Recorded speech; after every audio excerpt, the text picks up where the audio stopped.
Paix parfaite en Jésus le Sauveur. Parfaite paix, parfaite paix même pour moi. Parfaite paix, parfaite paix même pour moi. Encore paix parfaite, paix en Jésus le Sauveur. En Jésus le Sauveur. Parfaite paix, parfaite paix même pour moi. Parfaite paix, parfaite paix même pour moi.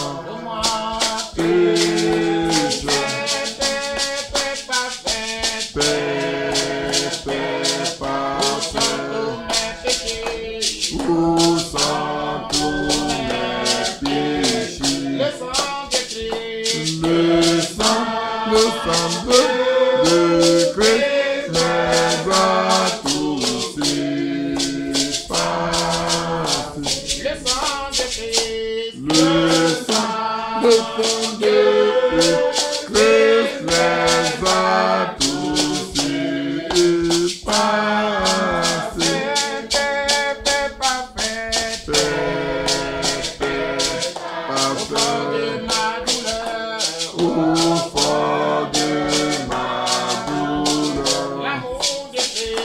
L'amour de Christ met la joie dans mon cœur. L'amour de Christ, l'amour de Christ met la joie dans mon cœur.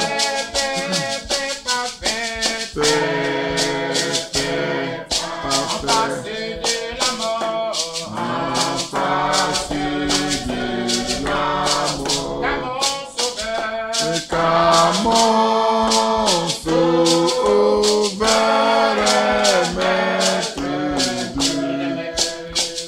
mon sang.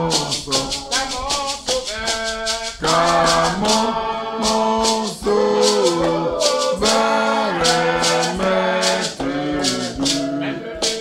mon sang.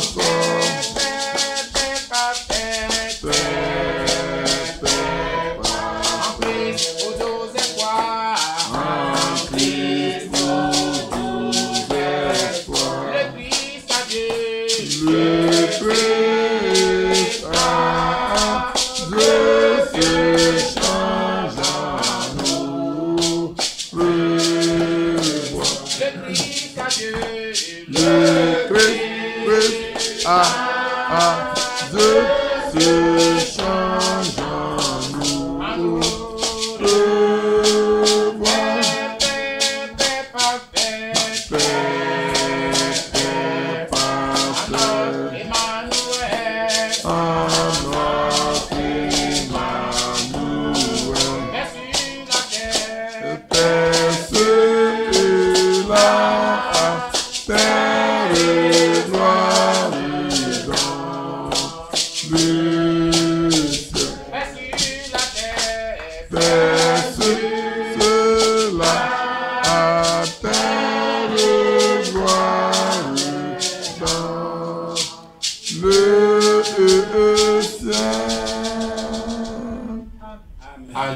Que Dieu nous bénisse. Oui, paix parfaite en Jésus le Sauveur. Que la paix du Seigneur nous soit accordée. Prions. Bien-aimé Père Céleste, merci pour avoir ouvert encore pour nous cet après-midi et de nous donner l'occasion de nous retrouver pour jeter un coup d'œil dans ta parole. Que ce coup d'œil dans ta parole soit aussi un regard dans notre propre vie pour nous aider à marcher avec toi et à être semblables à ceux qui autrefois ont marché aussi avec toi et qui ont hérité de la vie. Ce soir, nous voudrions être comme eux, héritant de la vie éternelle que tu as donnée gratuitement à ceux qui se soumettent à toi, à ceux qui s'abandonnent à toi et qui font ta volonté. Apprends-nous à faire ce qui est agréable à toi ce soir, pour que le reste de notre vie, Seigneur, nous marchons comme tous les saints. Dirige-nous, parle-nous et instruis-nous, au nom de Jésus-Christ. Amen. Amen. On avait commencé légèrement à courir et je ne suis pas allé très loin. J'avais arrêté ça pour laisser la place à Frère Yapi de nous parler.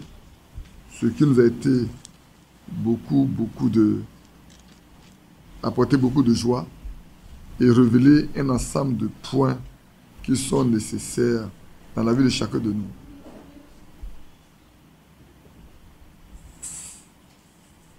Et je voudrais également que chacun de nous fassions attention à notre manière de marcher, à notre manière de vivre, parce que nous ne vivons pas pour quelqu'un d'autre, nous vivons pour nous-mêmes et nous vivons pour le Seigneur. Et que personne d'entre nous ne vienne à manquer cette promesse que le Seigneur a faite. On va lire dans 1 Corinthiens 10, jusqu'au verset 5, et puis ensuite on lira les autres versets plus tard. Frères, je ne veux pas que, au verset 1, 1 Corinthiens 10, verset 1, c'est un passage que vous connaissez très bien, que vous avez souvent lu également. Je voudrais seulement qu'on examine un peu certaines choses dedans pour nous. Donc je reprends. Frères, je ne veux pas que vous ignoriez que nos pères ont tous été sous la nuée, qu'ils ont tous passé au travers de la mer Rouge, qu'ils ont tous été baptisés à Moïse dans la nuée et dans la mer, qu'ils ont tous mangé le même aliment spirituel, et ils ont tous bu le même breuvage spirituel, car ils buvaient à un rocher spirituel qui les suivait, et ce rocher était Christ. Mais la plupart d'entre eux ne furent point agréables à Dieu, puisqu'ils périrent dans le désert. On va s'arrêter là. L'apôtre Paul ici fait un peu l'histoire de son peuple sortant de l'Égypte et des expériences merveilleuses qu'ils ont faites avec le Seigneur. Il rappelle seulement aux croyants qu'il ne faut pas qu'ils oublient ce qui est arrivé à leur père. Sinon, à une grande partie de leur père. Il ne faut pas qu'ils oublient ça. S'ils oublient ça, alors ça serait très mauvais. Quand vous oubliez le passé, vous ne pouvez pas construire le présent et l'avenir. Pour construire le présent, pour construire l'avenir, souvent on est obligé de se servir d'un ensemble d'éléments du passé. Et c'est ce que l'apôtre Paul essaie de faire ici. En leur disant, sachez-le, nos parents là ont été sous la nuée. C'est quelque chose, Abraham n'a pas été sous la nuée. Jacob n'a pas été sous la nuée. Isaac n'a pas été sous la nuée. Joseph même n'a pas été sous la nuée. Mais depuis que Moïse est venu, en sortant, Dieu a fait quelque chose de très particulier. Il a envoyé la nuée, il a envoyé la colonne de feu. Et ils sont passés à travers la mer Rouge. Quand ils partaient en Égypte, il y avait une voie qui était tracée. Ce chemin que les gens parcouraient, les Mandianites, tout le monde passait là, de Canaan vers l'Égypte. C'est un chemin tout tracé. Et Dieu n'a pas voulu qu'ils en prennent le même chemin qu'autrefois. Lui-même leur a tracé un chemin. Un chemin que personne ne connaissait. Que Moïse même ne connaissait pas. Vous voyez bien que Moïse est sorti de l'Égypte. Quand il fuyait, il est parti chez Madian. Donc il n'est pas passé par la mer Rouge. Il est sorti tranquillement, il est parti. Jusqu'à arriver même au désert de Sinaï, où il se trouve la montagne et tout. Moïse n'avait pas besoin de passer. Il connaît bien le chemin par lequel il est descendu de là pour aller en Égypte et de l'Égypte de l'autre côté. Ce chemin qui certainement existe encore aujourd'hui entre l'Égypte et la Palestine. Mais Dieu n'a pas voulu qu'ils empruntent le chemin que tout le monde connaît. Certainement que à nous aussi, aujourd'hui, le chemin de la religion, le Seigneur ne veut pas que nous empruntons cela. Le chemin que les religieux ont tracé, que le monde a tracé, qui est de nous courant, ce chemin facile, le Seigneur ne le veut pas pour nous. Autrement, il ne veut pas révéler les choses assez difficiles à comprendre, même aujourd'hui pour nous. Les religieux ne comprennent pas la semence du serpent. Ils ne peuvent pas comprendre qu'il y a ici sur cette terre des gens qui sont prédestinés à la vie et il y en a qui sont prédestinés à la mort. Comme on pourrait dire que Judas est le fils de la perdition. On ne peut pas, il ne peut pas comprendre ça. Quand tu parles de la prédestination, on va te dire, mais donc Dieu a choisi un groupe de personnes qui eux vont être sauvés et il a choisi un groupe qui va être perdu. Et cependant, ce n'est pas ça. Dieu, en tant que Dieu, par sa préscience, il savait qu'à celui-là, quand on va lui présenter l'évangile, il va l'accepter. À cet autre, il n'accepterait pas. C'est pour ça que j'ai l'habitude de dire, et je le redis toujours, frère, aussi longtemps qu'un homme est vivant, ne dites pas qu'il est perdu. Parce que vous ne savez pas quand il donnera sa vie au Seigneur. Le brigand à la croix en a fait l'expérience qui doit nous instruire, qui doit nous enseigner. Et Paul, vers la fin de sa vie, pouvait dire, tous ceux qui étaient ses compagnons de service, beaucoup l'ont quitté. Beaucoup l'ont quitté. Il est seul. Il a marché dans ces derniers temps, je crois, avec Timothée, avec Tite, avec Epaphras. Il n'y a pas beaucoup de personnes qui ont marché avec lui. Donc, ici, l'apôtre Paul dit à ses frères de ce temps-là, ils ont été sous la nuée et ils sont passés au travers de la mer Rouge. Chemin que personne n'a expérimenté. Quand on voit, je crois, le film de 2000 sur, j'ai oublié le nom du titre, j'ai oublié le titre de ce film-là. Comment? Les 10 commandements, oui. Et quand tu vois comment ce monsieur a réussi à faire lever les 2 colonnes d'eau, à droite et à gauche, la mer Rouge divisée en 2, et voir le peuple passer, c'est impressionnant. C'est vraiment impressionnant. Et c'est l'expérience qu'ont fait ceux qui sont sortis de l'Égypte. Les bons comme les mauvais. Ça, vous devez savoir. Quand on lit dans Exode chapitre 12, on va le reprendre pour voir quels sont ceux qui sont sortis de là. Et ceux qui ont expérimenté cette chose-là dont l'apôtre Paul parle. Dans Hébreux chapitre 12, il lit avec verset 37,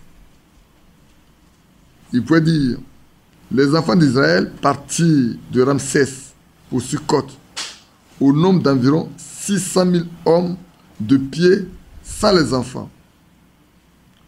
Une multitude de gens de toute espèce montèrent avec eux. Ils avaient aussi des troupeaux considérables et des brebis et de bœufs. Vous voyez combien de fois le reste n'a pas été dénombré. On dit qu'ils sont une multitude. Les autres ont été comptés, ils sont 600 000. Sans qu'on ait à compter les enfants. Par contre, ceux qui étaient avec eux, qui partaient, on disait que c'était une multitude. Donc on ne connaissait pas le nom. Tout cela, il n'y a pas un groupe qui n'est pas passé sous la nuée. Il n'y a pas un groupe qui n'est pas passé au travers de la mer Rouge. Tous sont passés là. Tous ont fait cette expérience. Tous. Quelle que soit la qualité des personnes. Eux tous. Riches, pauvres, vieux, jeunes, enfants.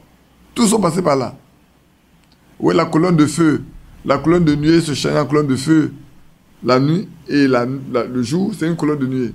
Et quand on lit bien, quand ils les ont poursuivis, à un moment donné, le sujet est passé par derrière pour se placer entre le peuple d'Israël et les Égyptiens qui les poursuivaient. De sorte que le groupe ne pouvait pas se rapprocher. Jusqu'à ce que Moïse ait levé son bâton sur la mer Rouge et qu'il ait parlé et que la mer soit divisée en deux. Et tout le monde est passé. Je m'imagine quand ils ont traversé la mer Rouge, combien de personnes n'ont pas dansé derrière là-bas. Quand ils ont vu tous les Égyptiens là mourir vraiment dans la mer. Ils ont vu la main de Dieu, ils étaient heureux. Ils ont chanté. On pouvait voir Myriam avec le tambourin, taper sur le tambourin, danser au bord de l'eau, au bord de la mer Rouge. Courir ici, courir de là. Tous étaient contents. Mais vous savez plus tard ce qui est arrivé. Et c'est ce que l'apôtre Paul dit, qu'ils ont tous été baptisés à Moïse, dans la nuée, dans la mer. Tous, sans exception. Qu'ils ont tous mangé le même aliment spirituel. Il parlait de la manne. Ils ont mangé un aliment que leur père n'a pas connu auparavant. Et le Seigneur en parle dans Jean. Il dit, le pain que le Seigneur vous donne du ciel, c'est mon corps. Je suis le pain descendu du ciel. Ce que vos parents ont mangé dans le désert, là, ils sont tous morts. Quoi qu'ils aient mangé cet aliment caché, que eux seuls ont connu sur la terre, ils sont malgré tous morts. Bien-aimés, et ça, comprenez, si on a, peut-être on en parlera tout à l'heure, mais si on ramène ça au message qu'on a reçu, nous devons faire très attention. Combien sont dans le monde qui ne se nourrissent pas, pour parler comme ça de ce message, ne lisent pas ce message, n'écoutent pas ce message, ne sortent pas. Pourtant, il y a tellement de divergences. Beaucoup de divergences. Beaucoup de directions. Beaucoup de positions. Mais c'est la même parole qui a été apportée. Que tous on lit, que tous on écoute. Que nous tous auquel nous regardons. À laquelle plutôt que nous tous nous regardons. Mais pourquoi il y a tant de différences? Pourquoi il y a tant de divergences? Pourquoi? Il doit y avoir certainement un objectif, il doit y avoir certainement une raison fondamentale qui fait qu'il en est ici aujourd'hui. Et qu'ils ont tous bu le même breuvage spirituel quand ils buvaient à un rocher spirituel qui les suivait. Ce rocher était Christ. Frères, voilà des hommes comme nous aujourd'hui, d'ailleurs. C'est pour ça que dans 1 Pierre, il est écrit que ces prophètes d'autrefois là avaient en eux l'esprit de Christ. C'est parce qu'ils avaient l'esprit de Christ en eux qui sondaient l'époque et les événements. Et qu'on leur a dit que ce n'était pas pour eux, mais c'était pour nous. Ils voulaient savoir ces choses, mais on dit que ce n'est pas pour eux. Mais pourquoi? Parce que l'esprit de Christ est en eux. Et voilà des hommes et des femmes qui ont bu à un rocher. Et il y a un seul vrai rocher. Le seul vrai rocher, c'est Christ. Le rocher des âges, c'est Christ. Et tous, de ce rocher-là, le Seigneur les a breuvés dans la grande soif, dans le désert qu'ils avaient. L'eau est sortie du rocher par 2 fois. La première fois, ils ont frappé le rocher, Moïse a frappé le rocher, l'eau est sortie. La deuxième fois, il lui a été demandé de ne pas frapper, de parler au rocher. Il était tellement en colère contre ses frères qu'il a dû frapper. Ce qui ne lui a pas permis de rentrer sur la terre. Mais Dieu sait toutes choses. Sur le montant de la transfiguration, ce Moïse était là, avec Élie. On pourrait dire Moïse représentant les morts qui vont ressusciter et Élie qui n'est jamais mort, qui est monté au ciel. Mais tout ceci, c'était pour rendre gloire à un seul, à Christ. Le verset 5, nous allons tirer notre sujet. Mais la plupart d'entre eux ne furent point agréables à Dieu, puisqu'ils périrent dans le désert. Alors j'ai dit, ceux qui furent agréables à Dieu. Ceux qui furent agréables à Dieu. Qu'est-ce qu'ils ont fait pour être agréables à Dieu? Et qu'est-ce que nous devons faire pour être agréables à Dieu? Avant qu'on examine ce que les autres ont fait pour ne pas être agréables à Dieu, essayons de voir ce qu'il y a de faire pour être agréable à Dieu. Et quand nous allons examiner ce qu'ils ont fait pour ne pas être agréable à Dieu, cela vient en complément, simplement. C'est un complément. Afin que nous sachions si notre marche aujourd'hui, en ce temps où nous sommes, nous faisons les choses que Dieu agrée. C'est pour ça que je voudrais qu'on regarde d'abord l'un des premiers hommes qui a vraiment été agréable à Dieu. L'un des premiers. Et pour ne pas dire le premier, allons dans... On va aller dans Genèse. Genèse 6. Genèse chapitre 6.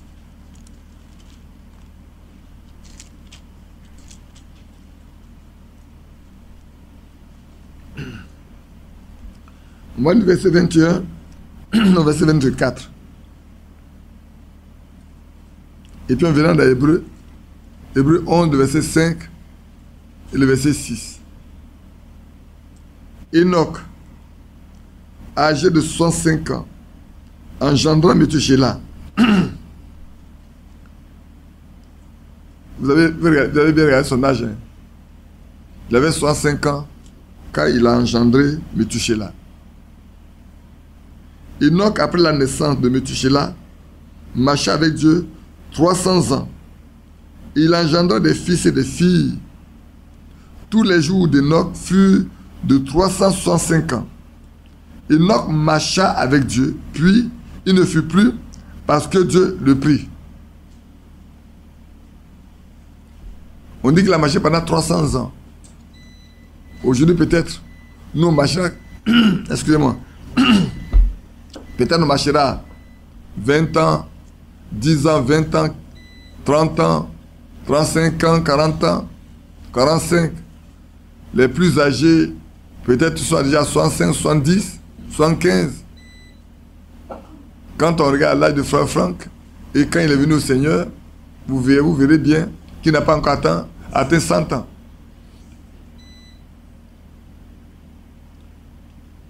Et il ne fut plus. Ça devait être très étonnant pour les gens qui étaient autour de lui. On voit qu'Enoch a marché, puis un jour, il a disparu. Et les gens ont reconnu qu'il a été pris par Dieu. Parce qu'on savait combien de fois il était intègre. Combien de fois il aimait Dieu, il marchait avec Dieu.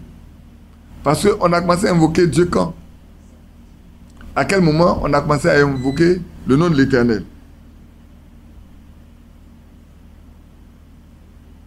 Seth eut aussi un fils. Il l'appela du nom de Noch. C'est alors que l'on commença à invoquer le nom de l'Éternel. Genèse 4, verset 26. C'est pas de là qu'on a commencé à invoquer le nom de l'Éternel. On a commencé par l'invoquer, à l'adorer. Jusqu'à ce qu'on en arrive au temps d'Enoch.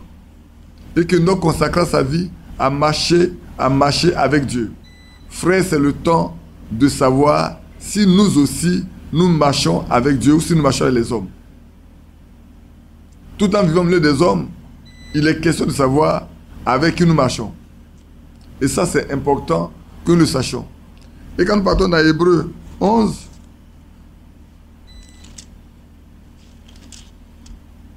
au verset 5,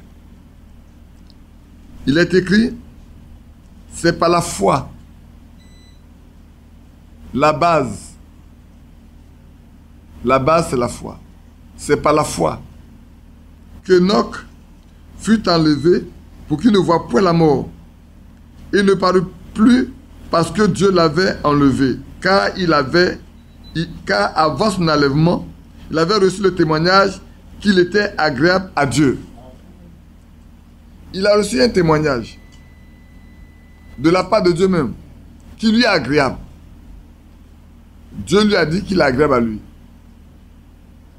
Donc certainement qu'il a dû rendre ce témoignage autour de lui. Dieu l'a confirmé, il a dit à ses enfants, à sa femme, à ses petits-enfants certainement, que le Seigneur lui a dit qu'il lui est agréable. De sorte que le jour où il a été enlevé, ses enfants certainement, ses petits-enfants, n'ont pas eu de peine à savoir où est parti leur père et leur grand-père. Même sa femme, si elle est encore en vie. C'est pour ça que quand le Seigneur a dit, de deux qui sont dans un lit, de deux qui sont dans un champ, de deux qui sont à la meule, prenons garde, hein. Ne plaisantons pas. Moi, tout ce qui est écrit dans la Bible, je crois que c'est des choses qu'il faut prendre très très au sérieux. Le Seigneur ne parle pas en vain. Quand il dit une chose, il sait pourquoi. Prions pour que cela ne nous arrive pas. Que s'il doit y avoir l'enlèvement, ce sont les deux, que Dieu fasse en sorte que l'homme et la femme soient enlevés en même temps. Je vous ai donné le témoignage de... Comment il s'appelle là? Cet homme-là. Comment? Antomachi. Je vous ai rendu le témoignage d'Antomachi. Vous étiez 4 dans la maison. 2 hommes, 2 femmes. Ils ont un fils et une fille. Antomachi, quoi qu'il soit croyant, mais il ne peut pas comprendre que l'enlèvement peut avoir lieu. Il ne comprenait pas bien ce qui pouvait se passer, comme c'est écrit dans 1 Thessaloniciens chapitre 4. Pour vous rappeler un peu, un soir après sa réunion de famille, il est resté longtemps dans le divan, à réfléchir, à penser à ça. Et tardivement, il est parti au lit. C'est alors qu'il fut un songe. Dans le songe, il va avoir lieu l'enlèvement. Sa femme, qui était une croyante, une vraie croyante, qui ne doutait rien de la parole de Dieu, fut enlevée. Sa fille également fut enlevée. Mais lui et son fils sont restés. Je ne vais pas donner les détails que vous connaissez déjà, pour ne pas perdre votre temps. Et voilà, ils se rendent à l'église.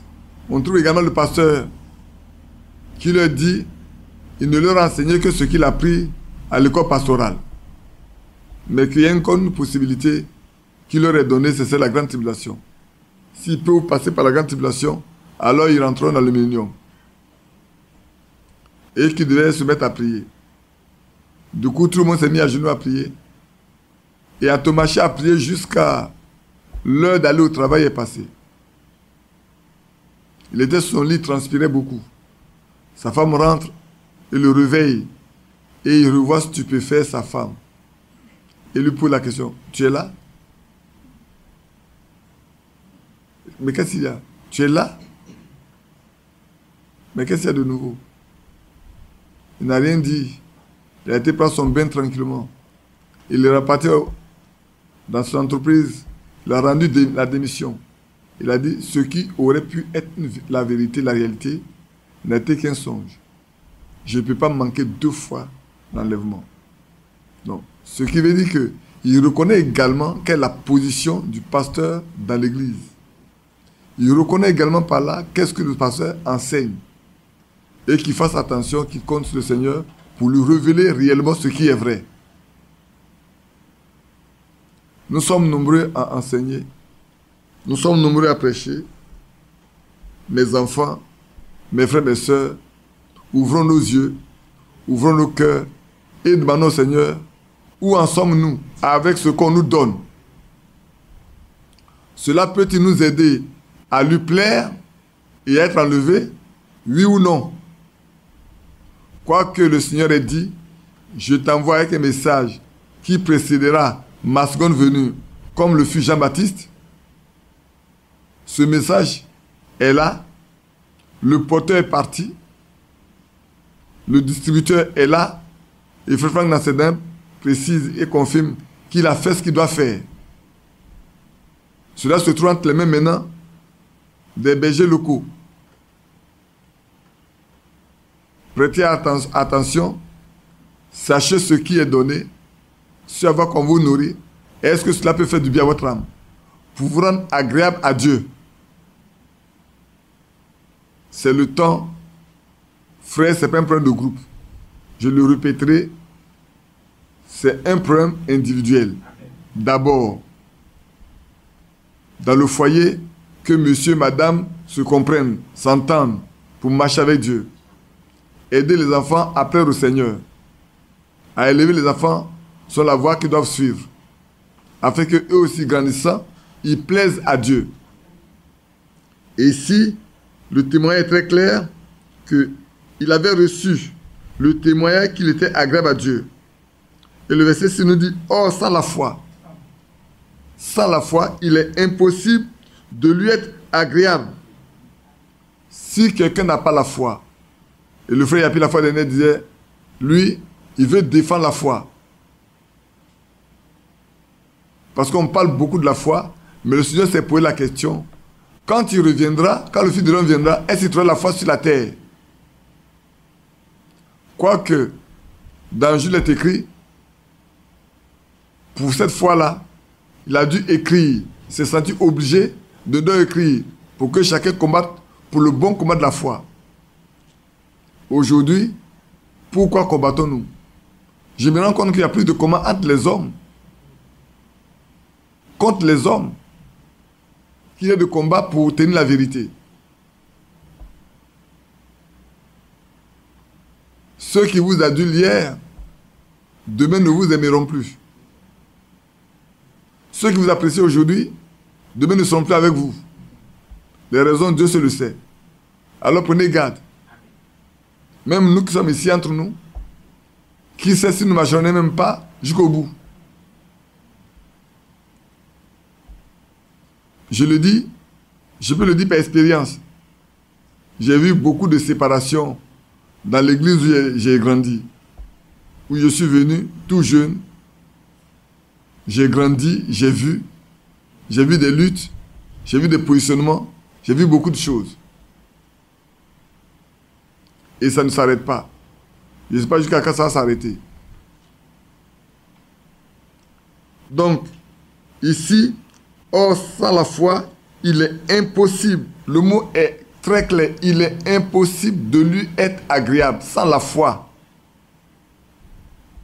Si nous ne pouvons pas avoir assez de foi pour marcher, pour voir les choses visibles, il ne sera pas possible d'avoir la foi pour voir des choses invisibles. C'est que notre sixième sens n'est pas assez élevé, préparé pour voir les choses qu'on ne voit pas des yeux. La foi n'entend pas. La foi ne voit pas. La foi ne touche pas. La foi ne goûte rien. La foi ne regarde pas ce qui est devant lui. La foi va au-delà de ce que les autres voient. Et c'est important. C'est pour ça que quand on prend la position d'Abraham, quand Dieu lui a dit, et j'ai toujours dit, faisons attention. Il y a des choses qui sont écrites. Il y a des choses que Dieu peut vous révéler à vous personnellement. Il peut vous le révéler à vous personnellement. Que les gens veulent croire, ils ne veulent pas croire. C'est à vous que Dieu a révélé ça.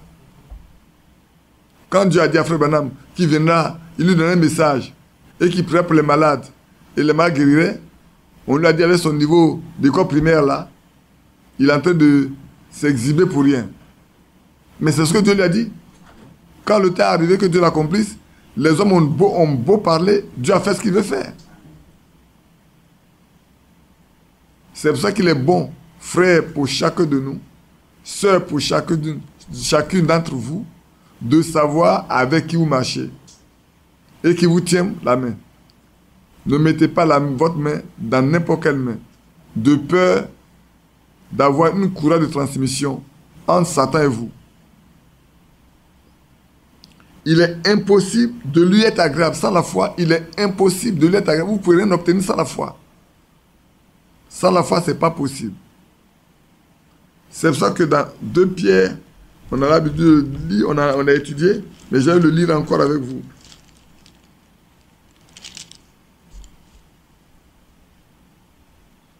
Dans 2 Pierre,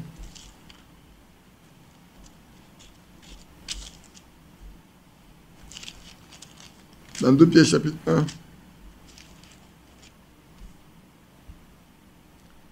je crois que c'est ce matin, je l'ai lu, je le relis. À cause de cela même, faites tous vos efforts pour joindre à votre foi. S'il n'y a pas de foi, vous ne pouvez rien ajouter. C'est à votre foi que vous devez ajouter toutes les autres vertus. Donc il est question, bien aimé, d'avoir la foi, de croire Dieu, de comprendre Dieu, d'accepter qu'il est Dieu, qu'il existe. Et ce qu'il dit est vrai. Ce qu'il dit s'accomplit toujours. C'est pour ça que dans l'Hébreu, il est écrit, il est impossible de lui être agréable sans la foi. Il est impossible de lui être agréable. Je garde les 2 passages et je le relis ici dans Hébreu chapitre 11. Pour que nous sachions bien de quoi nous parlons. Or, sans la foi, il est impossible de lui être agréable. Car il faut que celui qui s'approche de Dieu Croire que Dieu existe. Et qu'il est le rémunérateur de ceux qui le cherchent. Tous ceux qui l'ont cherché avec foi, il s'est laissé trouver. Amen. Si nous le cherchons vraiment dans la foi, il ne nous laissera pas oisifs. Il se laissera voir. Il se laissera trouver. Il nous connaît. Il sait quand nous naîtrions, la vie que nous mènerions, le chemin par lequel nous passerons, rien n'est caché devant lui. Bien-aimés frères, que le chemin soit haut ou bas, qui parle par les montagnes. C'est vrai, on aime bien chanter entre deux chemins. Large ou étroit, j'aime prendre celui de Jésus. Qu'il soit étroit ou large, le chemin le meilleur, c'est celui que le Seigneur donne. Et souvent, c'est un chemin très difficile, très rocailleux et souvent très solitaire. La plupart de ceux qui ont marché plus en solitude qu'en groupe. Vous avez vu comment David a souffert. Vous avez vu comment Job a souffert. Comme je dis à quelqu'un, aussi longtemps que Job n'avait pas de problème, il était le bien-aimé de tout le monde. Adulé, considéré, respecté, aimé. On aimait le recevoir. On aimait aller chez lui. Mais dès que la colère de Satan s'est déferlée sur lui et que matériellement il est dépourvu, et puis ensuite il n'avait plus de peau, alors on a trouvé toutes sortes de péchés dans sa vie. Et ceux qui l'ont trouvé, ce ne sont pas ceux qui étaient loin, ceux qui étaient très proches de lui, qui le connaissaient bien, qui pouvaient appeler ses amis ou ses frères. C'est cela qui trouvera en vous ce que vous n'avez jamais été. Ça, sachez-le. Et c'est vrai. Et donc, ici, il faut que vous approchiez du Seigneur avec la foi. Et Jacques a parlé également de la foi. Il dit, la foi sans les œuvres, elle est morte. La foi doit produire des œuvres. Votre foi doit produire des œuvres. La foi qui ne produit pas d'œuvres est une foi morte. Quelqu'un peut dire, c'est là le Seigneur dit, voici les signes qui accompagnent ceux qui auront cru. Ceux qui auront eu confiance en lui, voient les signes qui vont les accompagner. Et ces signes n'accompagneront pas tout le monde. Ceux qui croient en lui. Amen. C'est ce qu'il a dit. Hein? C'est ceux qui ont la foi. Et qu'est-ce qu'il a dit devant le figuier qui a séché? Il a dit, ayez foi. Si vous avez la foi, vous pouvez dire à cette montagne, déplace-toi et jette-toi dans la mer, et elle vous obéira. Si vous avez la foi. Donc, bien aimés, aujourd'hui, nous sommes confrontés à beaucoup de situations dans notre vie personnelle. Ne nous contentons pas d'être seulement des chrétiens de façade ou qui parlent. Que notre foi produise des œuvres. Allons au Seigneur jusqu'à ce que notre foi produise des œuvres réelles. Ce qui est une montagne, qu'elle se déplace. Ce qui est une montagne là, que Dieu la déplace simplement. Cela ne peut arriver que si vous avez la foi. Les difficultés, les maladies, les soucis, sont nombreux aujourd'hui dans notre vie. Mais si on n'a pas de foi, ils sont avec nous. Et le Seigneur est parti, il a dit, il y a des démons qui ne peuvent sortir que par le jeûne, par la prière, par le jeûne. Il y a des démons qui ne peuvent partir que par la prière, par le jeûne. Donc il y a des situations par lesquelles nous devons passer. Et nous devons avoir le discernement pour savoir est-ce que nous devons ajouter à la prière le jeûne. C'est vrai. Ne pensez pas toujours que quand vous avez jeûné et prié, vous aurez la réponse le même jour ou le même mois. Par expérience, il y a des sujets pour lesquels on a prié des années avant de voir le bout du tunnel. Et pour lesquels souvent il y en a pour lesquels on continue de prier. Ne pensez pas que dans la vie de Frère Branham, ça a été aussi facile que ça. Non. Dans la vie de Paul, ça a été facile que ça. À un moment donné, le Seigneur lui a dit, ma grâce te suffit pour sa maladie. Il dit, j'ai prié 3 fois. Quelles sont les durées? Je ne sais pas. Il a dit, j'ai prié 3 fois, le Seigneur m'a dit, ma grâce te suffit. Et c'est quelqu'un qui est passé par beaucoup d'épreuves, beaucoup de difficultés. Et cependant qu'il priait pour les autres, voilà quelqu'un à qui, ceux qui on pose un mouchoir, on va poser sur un malade, et le malade guérit, et le démon est chassé. Frères, sœurs, que Dieu nous aide. Amen. Donc, je dis, ceux qui furent agréables à Dieu, qu'ont-ils fait? Comment ont-ils marché? Quelle attitude ont-ils adopté? Et le premier que nous voyons, c'est Enoch. On dit qu'il a reçu le témoignage de Dieu qui lui est agréable. Qu'est-ce qu'il a fait pour qu'il soit agréable à Dieu? Ça n'a pas été écrit. Hein? Est-ce que c'est écrit? Moi, je n'ai pas encore vu qu'on a décrit point par point, ligne par ligne, comment Enoch a marché avec Dieu jusqu'au bout. Il a fait ça, il a fait ça, il a fait ça, il a fait ça, et à la fin, on dit qu'il a été agréable à Dieu. Mais on nous dit qu'il a reçu le témoignage, qu'il a marché pendant 300 ans.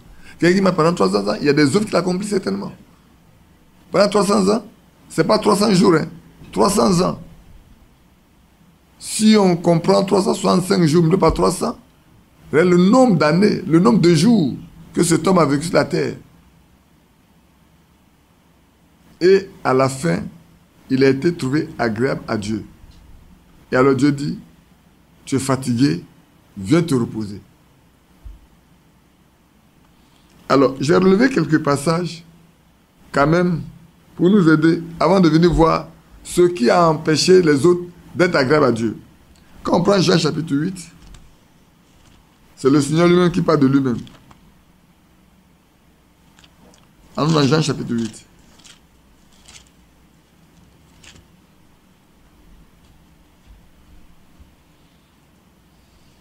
Dans Jean 8, verset 28 au verset 29, mais je lis un peu au verset 24 pour commencer. Ou bien même c'est mieux, ouais. Moi, je lis avec le verset 25. Qui es-tu? Lui dit-il. Je lui répondis, ce que je vous dis dès le commencement. J'ai beaucoup de choses à dire de vous et à juger en vous. Mais celui qui m'a envoyé est vrai, et ce que j'ai entendu de lui, je le dis au monde. Et ne comprit point qu'il leur parlait du Père. Jésus leur dit donc, quand vous aurez élevé le Fils de l'homme, alors vous connaîtriez ce que je suis, et que je ne fais rien de moi-même, mais que je parle selon ce que le Père m'a enseigné. Amen. On peut s'arrêter un peu ici. Il ne parle pas comme il veut parler. Il parle comme le Père le lui a enseigné. Frère, par qui parlons-nous aujourd'hui?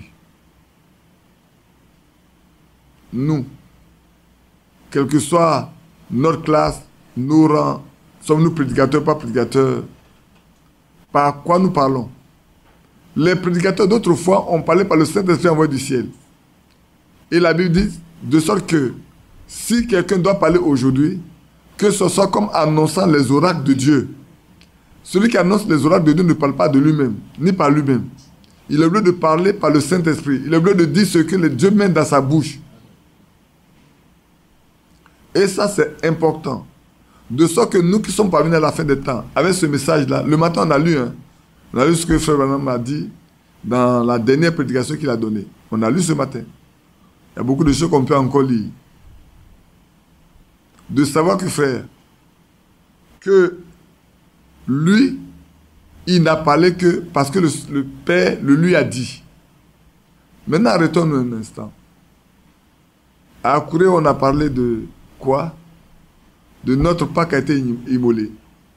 Et de ce que si notre Pâque a été immolé, et que l'Esprit qui a reçu Jésus dans les morts habite en nous, il rendra la vie à notre corps mortel. Si Jésus dit, quand il a été rempli de Saint-Esprit, et qu'il ne parlait pas de lui-même, peut-être, je vais garder ce passage, on va aller lire dans Actes 10, que vous voyez de quoi je parle. Allons dans Acte 10. On va prendre Acte 10 et puis on va revenir ici pour que ça soit assez précis pour tous ceux qui veulent suivre. Disons dans Acte 10.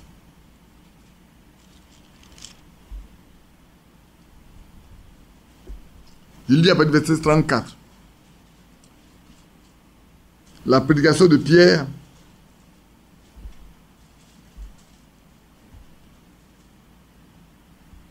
chez Corneille. Alors Pierre, ouvrant la bouche, dit: en vérité, je reconnais que Dieu ne fait point de favoritisme, mais que en toute nation, celui qui le craint et qui pratique la justice lui est agréable. Voilà déjà deux éléments qu'il faut pratiquer pour être agréable à Dieu. On sait chez Corneille, les gens craignaient Dieu, et ils pratiquaient la justice, et ils priaient beaucoup, ils faisaient beaucoup de monde également. Et l'apôtre Pierre, qui n'était pas là quand l'ange est venu pour dire à Corneille d'envoyer chercher Pierre, révèle également ici, dit: je reconnais maintenant que Dieu ne fait pas de favoritisme. Il ne prend pas des gens parce que c'est un Dieu qui prend telle personne. Non, non, non. Il regarde les cœurs. Il regarde dans toutes les nations. S'il y a des gens, il y a dans les familles, s'il y a des gens qui le craignent et qui veulent être justes, qui pratiquent la justice, ils lui sont agréables. Il a envoyé la parole aux fils d'Israël en leur annonçant la paix par Jésus-Christ, qui est le Seigneur de tous. Vous savez ce qui est arrivé dans toute la Judée. Suivez bien. Hein? Après avoir commencé en Galilée, à la suite du baptême que Jean a prêché, vous savez comment Dieu a oint du Saint-Esprit et de force Jésus de Nazareth qui allait de lieu en lieu. Dieu l'a oint de force et de l'esprit. Ainsi donc, je m'arrête un peu ici. Si le Saint-Esprit en Jésus a fait en sorte qu'il ne parle pas par lui-même, mais il parle de ce que le Père lui dit, le même esprit vivant en vous ne vous permettra pas de faire ce que vous voulez faire. Il ne vous permettra pas de parler comme vous voulez parler. Il vous conduira à parler comme les autres saints ont parlé eux aussi. Parce que ce que vous direz, c'est ce qu'il mettra dans votre bouche. Ce que vous vivrez, c'est sa vie en vous.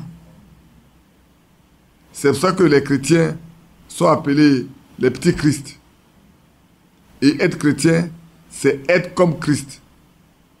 Donc si on est comme Christ, ça veut dire beaucoup de choses.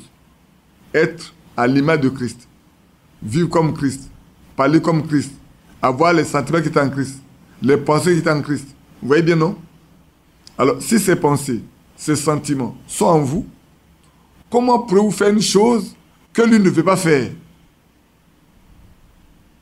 Le Dieu vivant s'est déversé entièrement en Christ.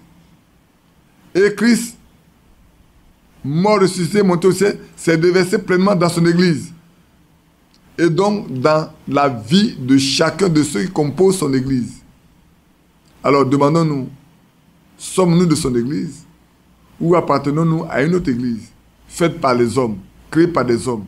Le matin, on appelle la religion de seconde main. Les expériences des autres, on s'appuie dessus pour former une religion de seconde main. Nous, on n'a pas d'expérience. On n'a pas de témoignage.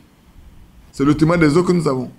Oh, Moïse, Dieu a fait telle chose avec Moïse, c'est bon. Dieu a fait telle chose avec Josué, c'est bon. Oh oui, Dieu a fait telle chose avec Paul, c'est bon. Mais et toi?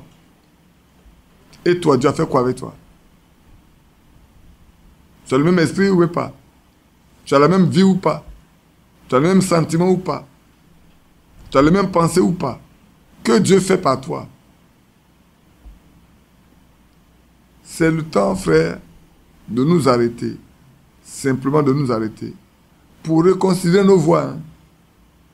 C'est le temps de nous arrêter. Pour regarder comment nous marchons. Ne pas nous préoccuper des autres. Mais nous préoccuper de nous-mêmes. Si l'un ne veut pas aller, toi ne t'empêche pas de partir. Si ta femme ne veut pas aller, toi ne t'empêche pas de partir. Si son mari ne veut pas aller, toi ne t'empêche pas de partir. Et prie pour lui, ou prie pour elle. Parce que Pierre a dit que nous devons hériter de la vie avec elle. Vous les hommes, nous les hommes, c'est ce que l'apôtre Pierre nous a dit dans 1 Pierre 3. Quand il parlait au couple. L'homme doit faire tout ce qui est à son pouvoir, aimer sa femme, la respecter, comme un sexe faible, parce qu'il doit hériter de la vie avec elle. C'est comme les enseignants, les bons enseignants disent que quand les enfants ont de mauvaises notes, c'est qu'eux, ils sont des mauvais enseignants. Un très bon enseignant, quand il voit ses étudiants ou ses élèves ont de mauvaises notes, il n'est pas content. C'est que la matière là, il ne sait pas la faire passer. C'est vrai qu'il y en a qui pensent que quand les gens ont de très mauvaises notes, qu'ils sont forts. Mais les vrais enseignants, les enseignants soucieux, aiment bien voir leurs élèves avoir de bonnes notes. Ils ne leur donnent pas des devoirs difficiles, faciles plutôt, mais ils leur donnent des devoirs difficiles. Quand ils voient que ces élèves-là ou ces étudiants-là maîtrisent ces matières, ils disent « j'ai pu faire passer la leçon ». N'est-ce pas? Et nous également, nous qui sommes des hommes, qui avons des femmes à la maison, si nos épouses ne peuvent pas hériter de la vie avec nous, c'est nous avons échoué. Nous devons faire tout en comptant sur le Seigneur pour qu'elles soient aussi de la race des élus. Et prier l'un de l'autre pour que nos enfants aussi viennent à la foi. Et c'est pour ça que la Bible dit, nous devons éduquer les enfants selon la voie qu'ils doivent suivre. Les élever selon la voie qu'ils doivent suivre. Leur enseigner la voie. S'ils grandissent, qu'ils s'en détournent, Dieu s'en occupera. Parce qu'on ne peut pas changer le cœur de quelqu'un. Quand ils grandiront, s'ils s'en détournent, Dieu s'en occupera. Je vais donner le témoignage de plusieurs personnes qui ont élevé leurs enfants dans la foi. Après, ils s'en sont détournés. Mais quand les parents n'étaient plus en vie, ils sont revenus. Ils sont revenus. Souvent, on pense que c'est nous qui pouvons faire tout pour que les enfants viennent. Non, nous ne pouvons pas tout faire. Nous n'avons même pas le pouvoir. Mais nous devons faire ce qui nous incombe comme parents. Et puis laisser le reste à celui qui a tout pouvoir. Amen. Le pouvoir dans le ciel, sur la terre, lui appartient. Le pouvoir sur les hommes, lui appartient. Nous regardons à lui et nous comptons sur lui pour que tu deviennes parfait dans nos maisons et dans nos foyers.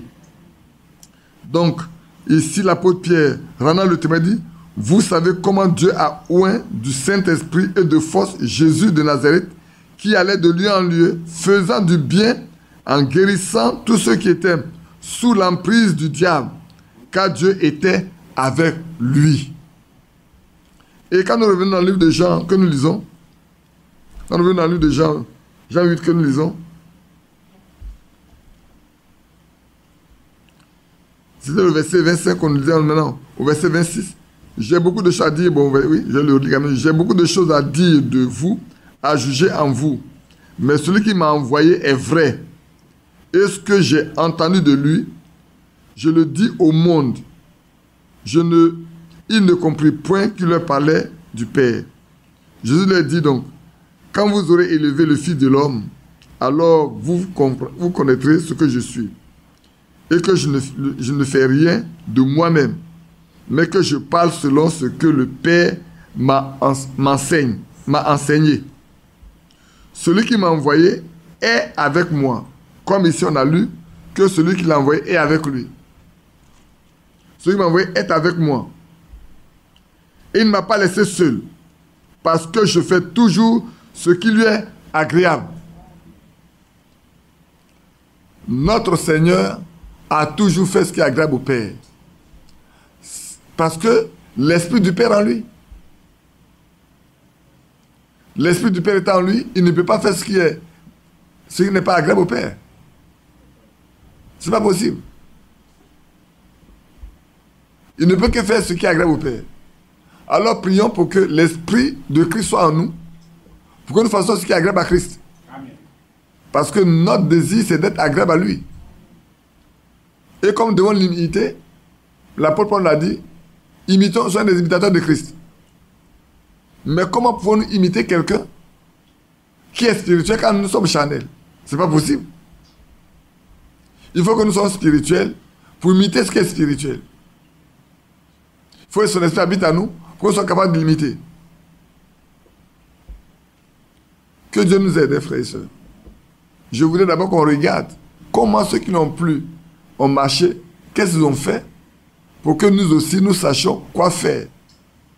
Pratiquer la justice, craindre Dieu, c'est important. Beaucoup parlent sans craindre Dieu. Beaucoup parlent sans retenue aujourd'hui. Dans le foyer, dans la maison, l'homme et la femme, quand ils s'empoignent, on se demande si c'est des chrétiens.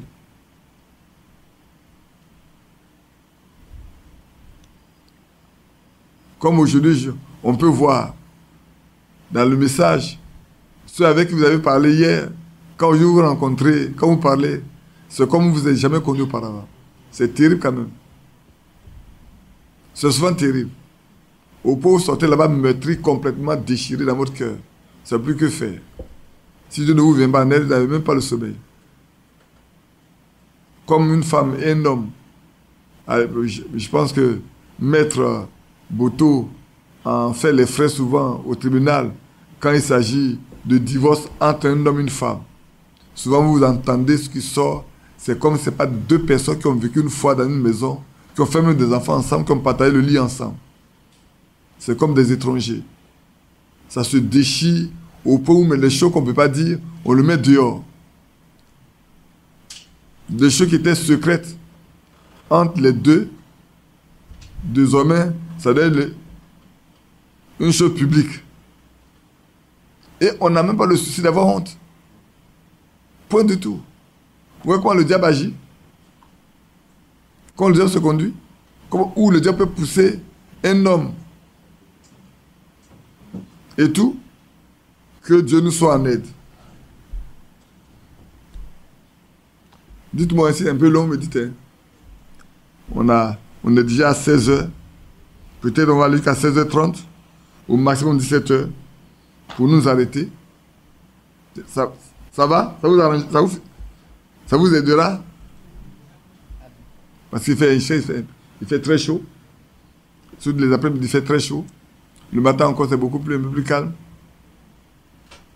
Donc ici, frères, prions le Seigneur afin que son esprit habite en nous pleinement et que nous sachions faire les choses qui sont agréables. On va lire également dans Romains chapitre 12. Lisons dans Romains chapitre 12.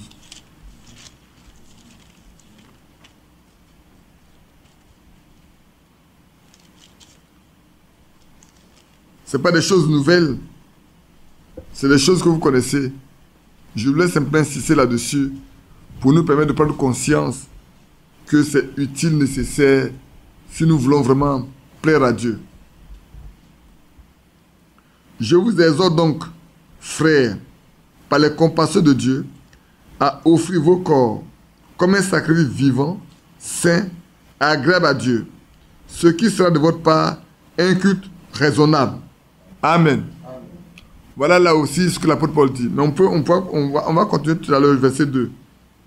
J'aimerais qu'on continue en même temps avec le verset 2 pour terminer ça en même temps. Même si plus tard on pourra revenir là-dessus avec le verset 5 de l'autre. Mais j'aimerais quand même qu'on regarde bien. L'apôtre Paul exhorte chacun de nous, par les compassions de Dieu, à ce que nos corps soient offerts comme un sacrifice vivant. Un sacrifice saint. Un sacrifice qui soit agréable à Dieu. En d'autres termes, frères, quand nous vivons, la vie que nous menons doit être agréable au Seigneur comme celle qu'a menée Enoch. Pour recevoir du Seigneur le témoignage. Que chacun de nous reçoive de lui le témoignage. Quelque part, je crois qu'il est écrit dans Romains 8 également, que nous recevons de l'Esprit le témoignage que nous sommes des enfants de Dieu. Il faut que ce témoignage soit vraiment installé. Il faut que cela soit inscrit, manifesté. Que l'Esprit de Dieu rend le témoignage à notre esprit que nous sommes enfants de Dieu. Aujourd'hui, afin que personne ne puisse nous, comment dire, nous séduire d'aucune manière. Si j'ai le témoignage de Dieu que je lui appartiens, quelque chose que quelqu'un dira, ça ne me regarde pas. Amen. Il peut m'apprécier comme il veut, mais moi j'ai le témoignage que Dieu m'a dit que je suis son enfant. Il peut qualifier, il veut me qualifier de tout, de tous les noms. Mais moi j'ai reçu le témoignage que je suis enfant de Dieu. Est-ce que quelqu'un peut venir dire à Paul que ce que tu fais là, vous savez, il a été pharisien et qu'il a quitté, qu'il n'est plus pharisien, mais tous les pharisiens pouvaient lui dire qu'il est perdu, qu'il n'est pas agréable à Dieu. Sur la base de quoi parle-t-il? Sur la base de ce qu'ils connaissent. Moi, je me souviens bien, quand on est venu au message, nos frères amis de Dieu nous ont dit, vous êtes perdus. Il y a un même qui est allé très loin, m'a dit, si toi tu vas au ciel, moi je ne pourrais pas aller là-bas. Oui, il est l'âme de Dieu. Mais il est mort aujourd'hui. Je dois vous dire qu'il avait quitté la foi. Il avait pris une femme avec qui il n'avait pas d'enfant. Pour cela, il a été prendre une autre femme dans la rue. Sa femme ne savait pas. Il a fait des enfants, sa femme ne savait pas. Il est tombé gravement malade. Il est de mon village, hein. Je ne vous raconte pas des histoires, il est de mon village. Je le connais personnellement. J'ai fait l'école primaire avec lui. C'était un de mes bons petits, pour parler comme ça, comme on dit aujourd'hui. Un véritable ingénieur, très fort en mathématiques et tout. Je l'avais laissé en classe de CM2. J'étais parti au club pour le laisser. L'année suivante, il a aussi reçu son entrée en 6e. Il a été à Benjerville, moi j'étais à Bassam. Après, il a été ingénieur à la CIO, à la SODECI. Un garçon bien rémunéré et tout, bien considéré. Il avait des bœufs, il avait beaucoup de biens et tout. Mais il avait quitté la foi. Si quelqu'un veut le savoir, il peut demander à mon petit frère Claude. C'était son meilleur ami. Comment il vivait. Et puis il est tombé gravement malade, au point où il ne pouvait plus rien faire du tout. C'est quand il était presque sur le point de mourir qu'il a demandé à sa femme de faire venir les pasteurs chez eux. Et c'est là qu'il va confesser à sa femme et devant ces hommes-là le reste de sa vie, les enfants qu'il a fait et tout. Je vous dis, la femme a été à la levée de corps, mais n'est pas partie entrer l'homme. Elle a été à la levée de corps, mais n'a pas mis pied pour aller entrer son mari.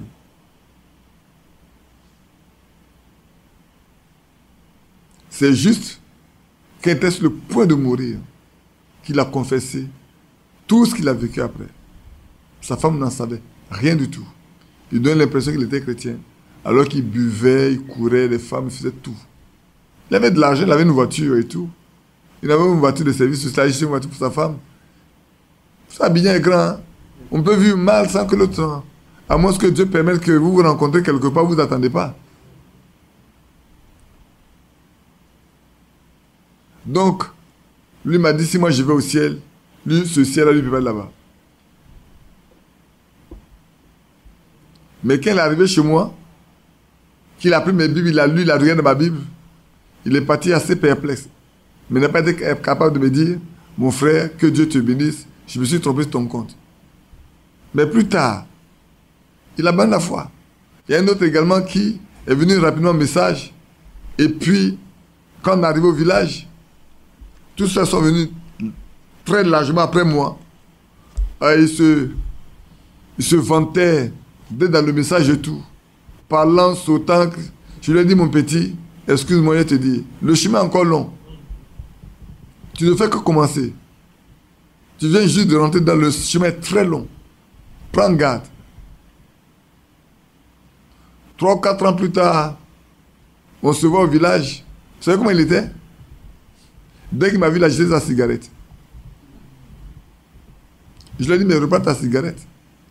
Tu fumais, je voyais que tu fumais quand tu venais. Pourquoi tu jettes ta cigarette? Ce n'est pas moi que tu dois craindre. C'est Dieu que tu dois craindre. Si, sous le soleil là, tu peux fumer à la face de Dieu, pourquoi moi qui suis un humain, tu aurais peur de moi? Tu as peur que moi je te juge? Je ne sais pas même te juger. Celui qui te juge est même en toi. Ton cœur même te condamne. Ce n'est pas moi qui vais te condamner. Donc, bien aimés frères, que Dieu nous aide. Que nous aide le chemin encore très long. On ne sait pas quand le Seigneur viendra. Peut-être qu'il y en a qui s'attendaient à 66. Le Seigneur vient en 67, le Seigneur vient en 63, le Seigneur vient en 77, le Seigneur vient, même les gens, au point où il y en a qui n'ont pas envoyé leurs enfants à l'école en Côte d'Ivoire ici, en 77, 78. Peut-être on s'attendait à ce qu'ils viennent en 2000. 2000 est passé, 2010 est passé, 2015 est passé, 2020 est passé. On est en 2022. Peut-être qu'il y en a qui attendent que 2025, il vient. Ou 2024. Personne ne sait. Les scientifiques, les économistes font des programmes jusqu'en 2050, en 2080. Nous ne savons pas quand le Seigneur viendra. Malgré tous les événements aujourd'hui, cet après-midi, quand on avait fini de manger, on parlait, on dit, mes frères, vous savez, tout ce qui arrive est bien. Parce que la Bible dit, c'est quand les gens crient paix et sûreté que la rue surviendra. Mais avant qu'il n'y ait paix et sûreté, il faut qu'il y ait des troubles. Il faut qu'il y ait un grand désordre, il faut qu'il y ait des situations qui les bouleversent complètement. Le Seigneur l'a dit, il y aura des guerres, des bruits de guerre. Mais ça, ce n'est que le début des douleurs. Aujourd'hui, c'est les grandes nations qui sont en guerre. Avant, c'est les petites nations, on combat les petites nations. Aujourd'hui, c'est une des grandes nations. Quand la guerre avait lieu en Libye, c'est les grandes puissances contre la Libye. Quand on partait en Irak, c'est les grandes puissances contre l'Irak. Chez l'État liban également, c'est la même chose. Mais aujourd'hui, c'est la Russie contre tout ce qui est Europe de l'Occident. C'est les grandes puissances entre elles. Avant, on parlait de la guerre froide entre l'Est et l'Ouest. Cette guerre froide est passée quand il y a eu l'union de l'Europe de l'Est et de l'Europe de l'Ouest, pour dire de l'Allemagne de l'Est, l'Allemagne de l'Ouest, et qu'on a disloqué l'URSS, l'Union des républiques soviétiques et slaves et tout. Quand on a dit tout ça, on pensait que la Russie allait mourir. Mais ce que Dieu déclare demeure toujours vrai. Il restera le roi du Nord. Frère Manon a dit, regardez la Russie. De sorte que quand l'URSS a été démantelée, beaucoup étaient dans la panique. Aujourd'hui, je vois des frères qui parlent, qui crient, je les regarde, ils disent, c'est bon. On leur a dit, c'est pas ce que Frère Manon a dit. Il a dit la Russie. Il n'a pas parlé d'un autre pays. Il n'a pas parlé d'une congrégation de pays, il a parlé de la Russie. Comme aujourd'hui, on peut dire que le pape, le dernier pape doit sortir des États-Unis d'Amérique. C'est ce qui a été dit. De sorte que quand on a vu ce pape qui est sorti de l'Amérique du Sud, je vois beaucoup de personnes qui envoient des SMS, j'étais au bureau, je vois, ce jour-là, panique à bord. Ah frère, frère, sœur, c'est pas ce qui a été dit. Celui-là, il vient de l'Amérique du Sud. On n'a pas dit de l'Amérique. Même l'Amérique du Nord, là, il y en a deux. Il y a le Canada et puis il y a les États-Unis d'Amérique. Ce sont les États-Unis d'Amérique, pas le Canada. Le jour où ça sera les États-Unis d'Amérique, mais n'attendez pas que ça soit là. N'attendez pas que ça soit là pour que vous paniquiez. N'attendez pas qu'il sorte de là pour que vous soyez paniquiez. Que vous paniquiez ici, paniquiez là. Ce peuple-là peut démissionner. Qui sait? Comme il peut mourir. Il peut démissionner demain. Et bien là, il peut se mettre à élire un autre pape. Il peut démissionner demain, il peut après-demain. Tout dépend du programme que Dieu a établi. C'est tout. Mais frères, nous qui sommes vivants et qui prétendons être du message, prenons garde que nous ne soyons surpris comme au jour de Noé. On dit qu'il ne se doutait de rien jusqu'à ce que le déluge vienne à les emporter tous. Il ne se doutait de rien. Peut-être nous-mêmes on ne se doute de rien. On ne se doute de rien. C'est comme ceux qui sont encore à San Francisco, à Los Angeles et tout. Pour nous qui avons des parents, nous prions pour ces parents pour qu'ils quittent ces zones-là, pour venir vers la côte Est. Parce qu'on ne sait jamais. On ne sait jamais. Or, j'aurais appris que les gens sont en train de préparer un moyen pour eux-mêmes faire un tremblement de terre pour éviter que cela n'arrive. Il ne faut pas qu'il aille provoquer ce qui est déjà préparé. S'il dort là, laissez-le dormir jusqu'au jour où Dieu va décider. Ce que vous avez à faire, c'est de quitter ce lieu. N'allez pas préparer une chose pour précipiter. De façon même préparer quoi que ce soit, si ce n'est pas le temps de Dieu, ça ne se fera pas. Et vous avez pensé que vous avez réussi. C'est ça qui va vous tromper. Vous avez pensé que vous avez réussi. Et puis après, vous allez vous rendre compte que ce n'est pas vrai. C'est déjà trop tard. Donc, pour revenir dans Romains, lisons encore le verset 2. Ne vous conformez pas au siècle présent, mais soyez transformés par le renouvellement de l'intelligence. Que Dieu nous aide à faire que notre intelligence soit renouvelée. Franchement, que cela soit renouvelé. Aujourd'hui, qu'il y ait un renouvellement de notre intelligence. Je pense qu'on a dormi, on dort, parce qu'on croit être dans le message. On peut parler avec vergogne. On peut parler comme on veut. Or, je suis persuadé que dès qu'on va finir net, sur les réseaux sociaux, il va y avoir encore beaucoup de débats, certainement. Mais c'est une bonne chose. Il y en a qui doivent faire ça. Ah, c'est à ça qu'ils sont décidés. Vous savez, au temps de Frère Branham, il y a une dame qui a pris un message de Frère Branham. Il a traficandé, comme on peut dire, trafiqué le message. Il a découpé pour faire une liaison, pour faire dire à Frère Branham ce qu'il n'a pas dit. Il a dit, on peut la poursuivre, mais il ne le fera pas. On peut la poursuivre, mais il ne le fera pas. Parce que nous, on ne poursuit pas les gens. Pour les choses de Dieu, là, je ne poursuivrai personne. Ça ne sert à rien du tout. Si Dieu ne veut pas me défendre, je ne vais pas moi-même me défendre moi-même. Celui qui défend, c'est Dieu. Amen. Et la défense de Dieu est meilleure. Amen. Le renouvellement de l'intelligence, afin que vous discerniez quelle est la volonté de Dieu. On a parlé déjà de comment connaître la volonté de Dieu. Comment discerner la volonté de Dieu. Ce qui est bon, agréable et parfait. Voilà ce que nous devons faire aujourd'hui.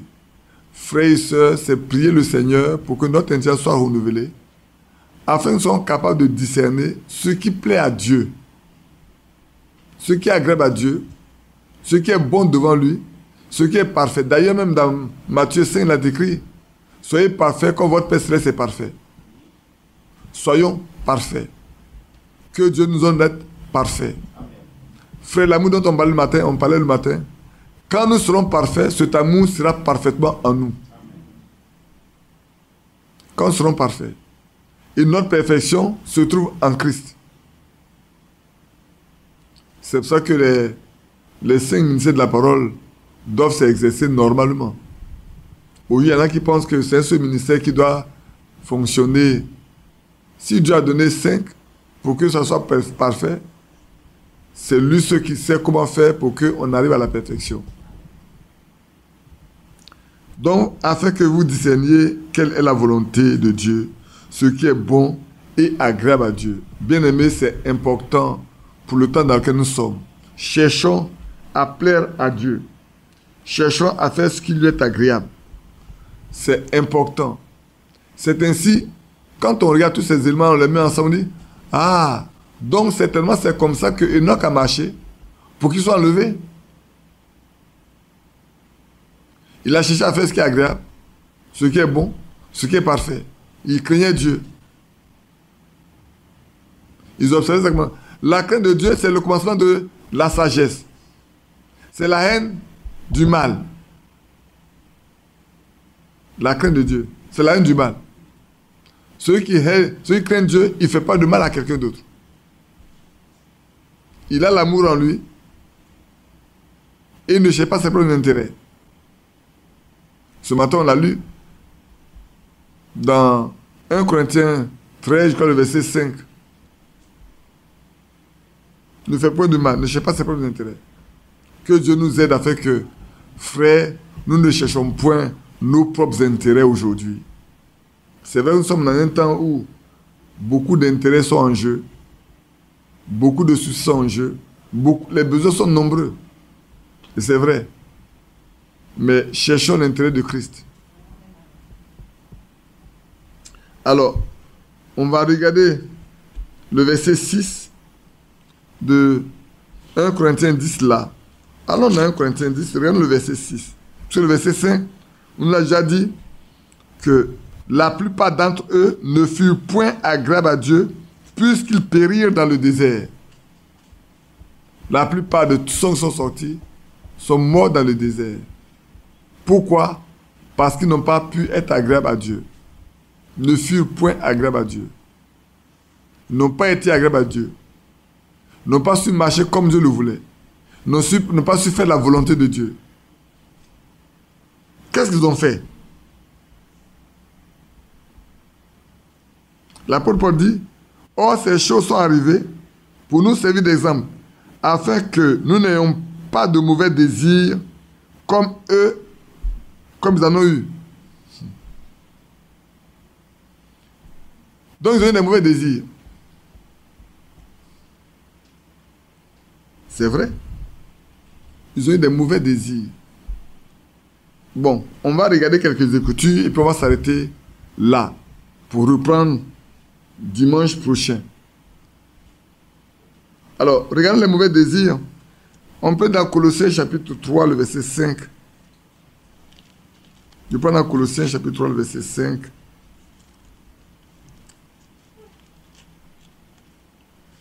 Je vais quand même, ma montre n'est pas encore, n'est que, excusez-moi, n'est que 16 heures, je crois, non?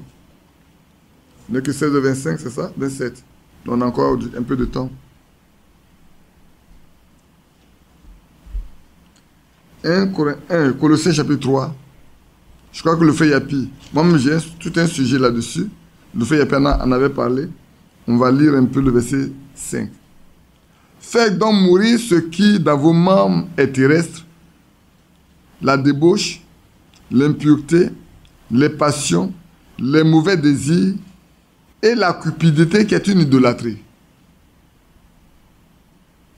Quand on va continuer de l'examiner, vous allez voir que on parlait de la cupidité, on parlait de l'idolâtrie parce que ces gens étaient aussi idolâtres. Et ce qui a été passé de frère Franck, ça, dimanche passé, écoutez ça, où il attaquait tous ceux qui avaient exercé l'idolâtrie autour de frère Branham, comme ceux qui en parlent aussi autour de lui aujourd'hui. Il y en a en parlé depuis 80. Et on le fait passer, c'est plus que d'actualité aujourd'hui. Plus que d'actualité. Mais combien sommes-nous qui auront l'intelligence pour comprendre et de savoir que c'est un avertissement? Beaucoup en ont fait de frère Branham. Mais dès que frère Branham est mort, ils se sont tous séparés. Ils étaient même assez fanatiques au point où ils pensaient que frère Branham va ressusciter et qu'on ne veut pas l'enterrer, on ne doit pas l'enterrer. Mais si si Dieu voulait que frère Branham vive, est-ce qu'il aurait laissé là jusqu'à ce qu'on le mette dans un cercueil? La preuve en est que tous les os qui avaient été brisés là ont été reconstitués. Dès que tout est fini, Dieu peut le ramener à la vie. Il a même, quand il était même complètement là, il a pris pour sa femme qui était morte avant lui. Sa femme était morte sur le coup, avant lui. Il a même pris pour sa femme qu'elle vienne dans la vie. Frère, où est-ce que Dieu fait? Alors qu'il était là, brisé, il a même pu prier pour sa femme, qui est revenue dans la vie. Mais lui, transporté à l'hôpital, dans ses blessures, il est mort. Mais avant de mourir, certainement, tout était reconstitué. Alors, ça peut donner envie de croire que, mais si les os sont revenus, tout est reconstitué, même s'il est mort, il peut revenir à la vie. Hein? Vous le gardez jusqu'à avril. Est-ce que si Dieu voulait l'amener à la vie, là, il avait besoin de votre concours? Avait-il besoin de vous de chanter tout le temps, crois seulement, crois seulement, crois seulement, crois seulement? On y believe? Frère, que Dieu nous aide à ne pas être idolâtre. L'idolâtrie est grave. On va en parler. Mais pour le moment, on parle de mauvais désirs. Ici, l'apôtre Paul nous dit que nous devons faire mourir ce qui dans nos membres est terrestre. Tout ce qui est terrestre. La débauche. On en parlera. Elle est terrestre. L'impureté, elle est terrestre. Les passions. Dans tous les sens. Hein. Toute forme de passion. Je n'aimerais pas rentrer dedans. Vous connaissez. Aujourd'hui, quelqu'un me dit, la fois de quelqu'un me dit, aujourd'hui, même dans le message, on n'a pas honte d'aller regarder au ballon. On peut s'asseoir pour regarder le ballon. On est comme les enfants de Dieu. Hein. Moi, je vais vous dire une chose. Quand on est venu dans les années 77 au message, un soir, j'avais un rendez-vous avec un frère pour parler des choses de Dieu. J'arrive dans son salon, je frappe, je rentre. Tout son salon était occupé. Parce qu'il y avait la canne. Et la télévision était là. Et tous étaient en train de regarder le ballon à la télévision. J'ai dû m'excuser pour les laisser regarder le ballon et puis sortir. J'étais très malheureux. J'ai dit, mais quel esprit est entré en ces hommes-là? Ceux qui avant, écoutez-moi bien, ceux qui avant n'acceptaient même pas de prendre de l'argent pour lâcher la boisson venir dans leurs parents. Nous, on a vécu ça. On n'acceptait même pas de l'argent pour lâcher la boisson venir dans nos parents.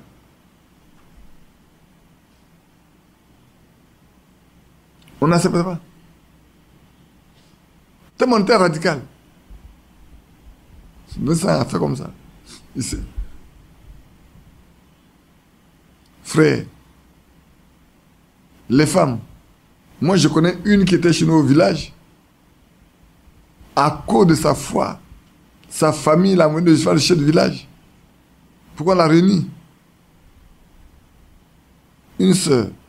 Nous, en ce moment, j'étais sorti, j'étais au message. C'est au village quand on est venu, ses parents sont venus avec elle, devant le chef du village. Pour là, on va la renier. À cause de sa foi. Porter les bijoux, on ne connaissait pas ça en ce temps-là. Une femme enceinte ne connaissait pas ça. C'est pas possible. Des habits courts, des grosses fentes, elle ne connaissait pas ça.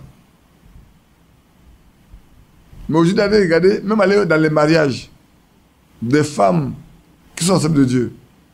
Combien de phares? Souvent, quand tu vois les visages, c'est le visage des morts. Tu vois le maquillage, tu demandes après ça, c'est les vivants, tu es les mortes.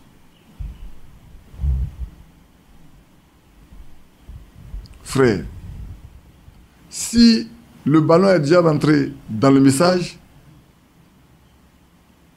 vos teintes de fond de teint vont commencer à être très forts aussi au milieu de vous. Dans peu de temps, vous aurez des ongles avec le drapeau ivoirien. On va peindre les ongles avec le drapeau ivoirien. Comme ça se passe dans certaines assemblées du message que j'ai connues. On aura des cheveux à 3 couleurs dans l'église, dans les assemblées. Donc quand tu as 3, 4, 5, 6 personnes qui ont des cheveux à 3 couleurs, ben, il faut multiplier par 5, ça fait combien? 15 couleurs. On n'a pas besoin de lampes pour éclairer. Les cheveux vont éclairer en même temps l'assemblée. Il va y avoir la dépigmentation des corps, les membres des assemblées. Oui, c'est vrai. Peut-être on irait même avec comme on avait des coulants à l'église. Mais on ne verra pas de mal à faire ça. Si on peut porter ça déjà à la maison, on peut porter ça à l'église. Frère, ne pensez pas que je me plaisante. Hein. Vous serez surpris matin. Vous pensez aujourd'hui les soeurs ne portent pas des collants? Puis il y en a qui vont dans les salles de gymnastique, de sport, pour garder la forme. Si on peut être là pour garder la forme, c'est que bon, mais les gens ne savent pas ce qui se passe là-bas. C'est pour ça que moi, je n'y vais pas. Quand j'étais aux États-Unis, c'est à 2 h du matin que je partais faire le sport. Quand il n'y a personne, quand la salle est vide, alors on descend, on est 2. Il y a un autre homme également qui venait seulement, un autre homme, hein, il ne venait qu'à 2 h du matin pour faire son sport. Il fait jusqu'à 3 h et puis pas. Nous, on est là jusqu'à 2 h, 2h45. On fait le sport un peu, on fait le vélo, on fait le tapis. Quand on est fatigué, on se lève, on prend l'ascenseur, puis on monte. En ce moment, il n'y a personne. Personne. Pour aller voir les femmes nues. Et tout. Frère, faites attention. Il y a des petites choses qui paraissent tellement simples, anodines et tout. Bon, mais c'est anodin, c'est pas grave. Mais ça souille la conscience. Et ici, il nous dit, ils ont des mauvais désirs. Des désirs qui ne sont pas propres. Des désirs qui ne sont pas purs. Ils désirent des choses qui ne sont pas pures, qui ne sont pas bons pour le croyant. Que Dieu aide chacun de nous. Ceux qui ont les mauvais désirs sont morts dans le désert. On peut continuer en prenant le passage. Prenons Timothée, 1 Timothée 6. Quand c'est le verset 9. 1 Timothée 6, verset 9.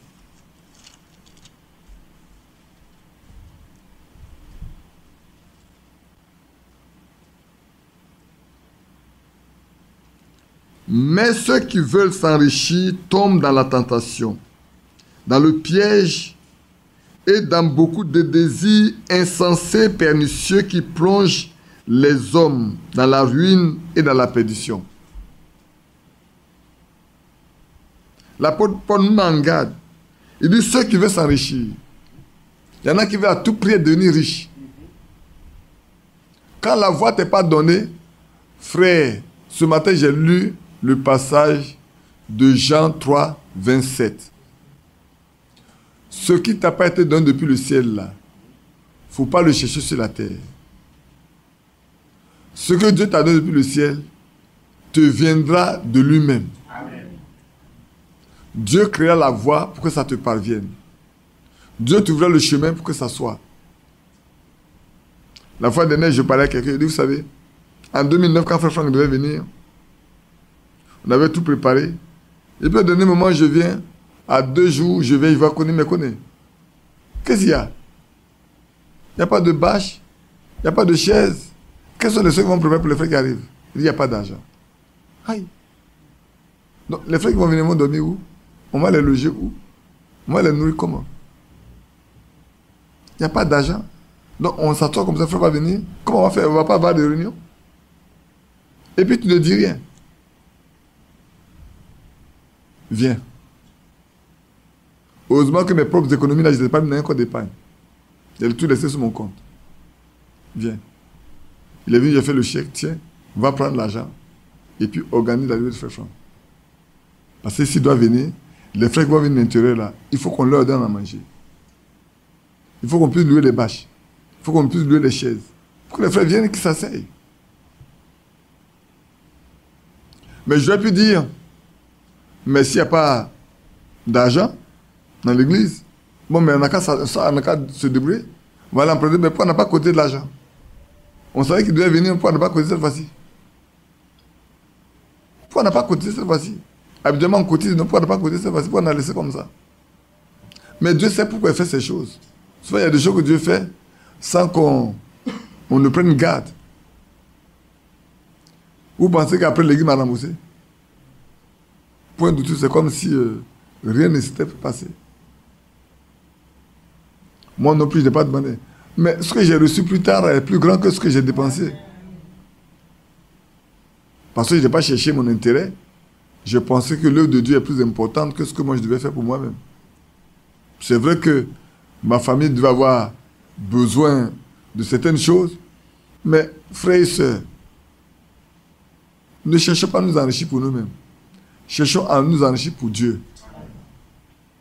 Cherchons à nous enrichir pour servir Dieu. Si Dieu nous donne les moyens de le servir, servons-le avec tous nos biens. Servons Dieu avec tous nos biens. D'abord avec nos cœurs. Premièrement, que nos cœurs lui soient complètement dévoués. Oui, je regarde beaucoup de personnes qui parlent. Déjà, il y a plein de billets d'avion qui viennent. Pour... Que Dieu se fasse. Dieu nous fasse grâce. Que Dieu nous fasse grâce. Hein. Mais on en a compte. On en a compte. Nous tous, on en a compte devant Dieu. Tout est écrit devant lui. Rien n'est caché devant lui. Tout est écrit devant lui. On en a compte. Je reviens. Mais ceux qui veulent s'enrichir tombent dans la tentation, dans le piège et dans beaucoup de désirs insensés, pernicieux. Des désirs insensés, c'est des gens qui ne réfléchissent pas bien. Et pernicieux, qui plongent les hommes dans la ruine et dans la perdition. Vous vous ruinez complètement et vous perdez à force de chercher à vous enrichir. On peut s'enrichir de plusieurs manières. Hein. Quand on lit dans Paul chapitre 3, l'Église dit qu'elle est riche, qu'elle n'a besoin de rien. Aujourd'hui, on peut dire qu'on est riche, on n'a besoin de rien. On a tout.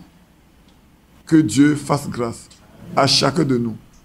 Que l'humilité se fasse considérer les autres comme étant au-dessus de nous. Alors, on va lire encore un autre passage. Il donne dans 2 Pierre, chapitre 2, 2 et 4. Pour voir 2 Pierre 2, 2 à 4.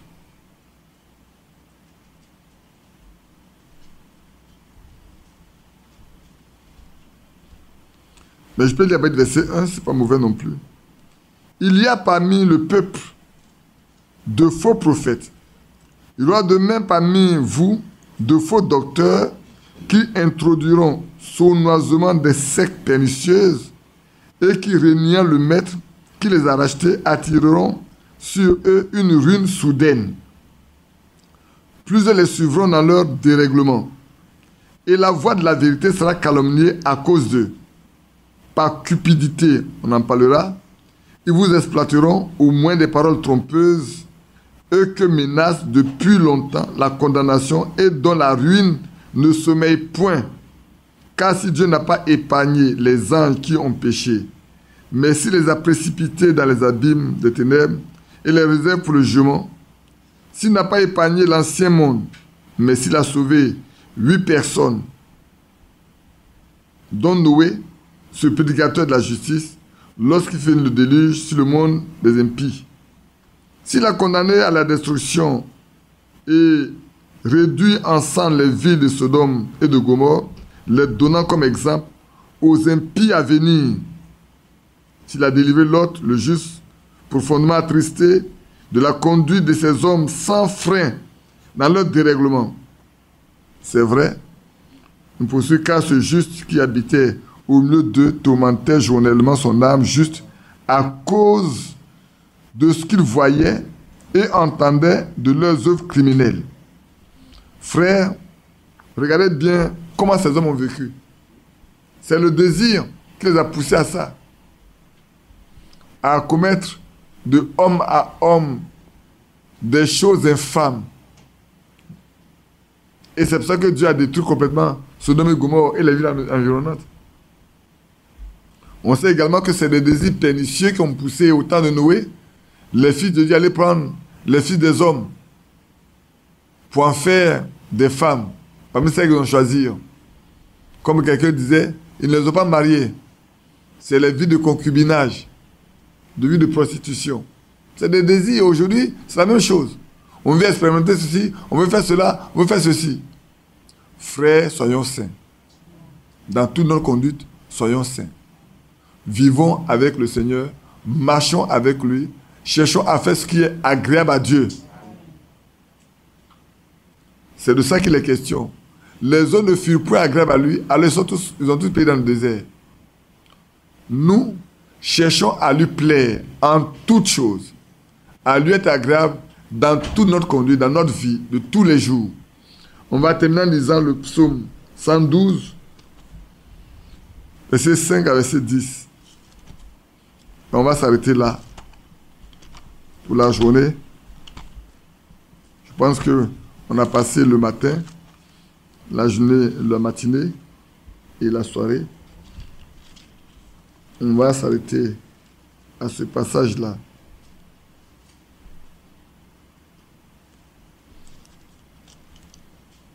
On va du verset 5 au verset 12.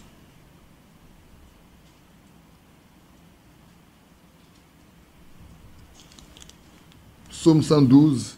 Vous y êtes? Psaume 112. Heureux l'homme qui exerce la miséricorde et qui prête, qui règle ses actions d'après la justice, car il ne chancelle jamais. La mémoire du juste dure toujours. Il ne craint point les mauvaises nouvelles. Son cœur ferme, confiant en l'Éternel. Son cœur est affermi. Il n'a point de crainte, jusqu'à ce qu'il mette son plaisir à regarder ses adversaires. Il fait des largesses, il donne aux indigents, sa justice subsiste à jamais, sa tête se lève avec gloire. Le méchant le voit et s'irrite. Il grince des dents et se consume. Les désirs des méchants périssent. Les désirs des méchants périssent. Quel que soit ce qu'ils sont, ils finissent par périr. Mais vous voyez, pour les justes, son cœur est affermi, il n'a point de crainte, jusqu'à ce qu'il mette son plaisir à regarder ses adversaires. Il fait des largesses, il donne aux indigents, sa justice subsiste à jamais, et sa tête s'élève avec gloire. Alors le méchant, le regardant, il va s'irriter. Le méchant le voit et s'irrite. Il grince des dents et se consume. Et ses désirs périssent. Il peut désirer avoir ceci, avoir cela, avoir ceci, avoir cela, mais ça n'aboutira jamais. Parce qu'il est méchant d'office. Dans son cœur, il est méchant. Il ne veut pas voir quelqu'un d'autre réussir. À ce moment, je vais vous demander de prier pour notre sœur Irène qui est au Burkina, qui passe par des situations assez difficiles dans son travail. Parce que les hommes, vous savez, les hommes méchants sont partout. Même quand vous n'avez rien fait de mal, quand on vous voit prospérer, tranquille, il peut vous chercher à nuire à votre vie. Ça, pour nous qui avons travaillé dans des boîtes, dans plusieurs boîtes, avec plusieurs nationalités, avec plusieurs cultures différentes, souvent c'est difficile, c'est très difficile. Parce que souvent les gens travaillent par nationalité. Vous pouvez comprendre que cette personne-là est bonne plutôt, et que vous voulez vous l'aider à rentrer. Demain, c'est elle qui va commencer à vous mettre des bâtons dans les roues. Parce qu'il va trouver à l'intérieur ses propres frères qui n'ont pas aidé à rentrer. Hein. C'est vous qui l'avez aidé à rentrer, et c'est à vous qu'elle va vouloir nuire parce que elle a trouvé maintenant des gens avec qui elle peut comploter. Et c'est ce qui se passe dans les organismes internationaux. Ça, c'est très très évident parce qu'on aime bien coopter les gens de chez lui. Il y a beaucoup de nationalités, je n'ose pas nommer qui que ce soit, mais j'ai travaillé moi également dans un organisme international. J'ai vu comment les choses se passent. J'ai vu la petite Camille qui est décédée, qui est partie également travailler à la BAD, mais c'était encore pire là-bas. Et malheureusement, comme nous les Ivoiriens, on n'est pas nombreux dans les organismes internationaux. On aime travailler on a aimé travailler dans notre pays, c'est ce que Fouba nous a fait faire. Les autres ont pris tous les postes dans ces pays-là. Quand tu réussis à rentrer, sache que tu vas être combattu pendant tout le temps. Et puis nous, les Ivoiriens, on n'aime pas s'entraider non plus. On n'aime pas s'entraider. Ce qui est contraire à tous les pays de la sous-région que je connais. Depuis le Sénégal jusqu'au Nigeria, ça, vous ne pouvez pas me dire le contraire. Sauf le Ghana, je n'ai pas fait attention. Mais Sénégal, Mali, Burkina, Guinée, Togo, Bénin, Nigeria, ça, sachez-le, que Dieu nous aide. Mais le chrétien n'a que faire de ça. Il compte sur Dieu, il fait son travail normalement, il va de l'avant. Même quand vous le combattez, vous finirez par tomber. Ça, moi, j'ai vu. Vous le combattez, vous finirez par tomber. Parce que ne vous ouvrez pas de balles. C'est vrai que frère, soyons chrétiens. Quel que soit là où nous sommes, soyons chrétiens. Pour nous sommes chrétiens. C'est pourquoi nous parlons de ces choses-là. Soyons vraiment convertis et le Seigneur défendra notre cause. Amen. Que Dieu vous bénisse. Je pense qu'on va s'arrêter là. Et puis dimanche prochain, on va continuer sur le verset 7 jusqu'à 10. Et examinant chaque... Vous pouvez lire déjà chez vous, hein, pour examiner chaque cas, chaque situation. Les choses qui ont fait tomber les autres, qui ont fait qu'ils n'ont pas pu atteindre la terre promise, qui sont écrits dedans, nous devons les voir et les examiner pour voir. En le lisant, frère, c'est pas pour le lire, c'est pour voir si nous également, nous ne sommes pas dans la même position que ces hommes-là, qui ont tous péri dans le désert. Et chercher à faire comme le Seigneur a fait, ou comme Enoch a fait, comme les autres ont fait, pour être agréable à Dieu. Que Dieu nous bénisse.